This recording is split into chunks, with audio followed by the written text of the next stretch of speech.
வலதாபாத்தில் புதிய அங்கன்வாடி கட்டிடம் திறப்பு. எம்எல்ஏ கா. சுந்தர் தலைமையில் திறப்பு விழா.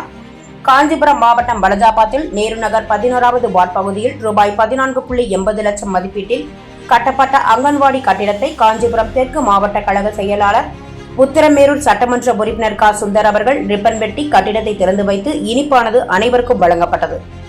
இதில் வலதாபாத் பேரூராட்சி மன்ற தலைவர் எஸ். இல்லாமலி ஸ்ரீதரன், பேரூர் இளைஞர் அணி அமைப்பாளர் WES சுகுமார், பேரூர் கழக செயலாளர் என். பாண்டியன், ஒன்றிய கழக செயலாளர், ஒன்றிய குழு துணைத் தலைவர் பி. சேகர், ஒன்றிய குழு தலைவர் RK தேவேந்திரன், பேரூர் துணைத் தலைவர் AVS சுரேஷ்குமார், பேரூராட்சி கவுன்சிலர்கள் R. Venkatesan, M. Karunakaran, A. Mohammed Ismail, S. Kalaivani Chinras கலந்து கொண்டனர்.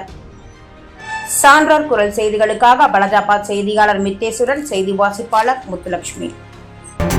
செய்திகளை உடனுக்குடன் தெரிந்து கொள்ள சான்றோர் குரல் பக்கத்தை ஃபாலோ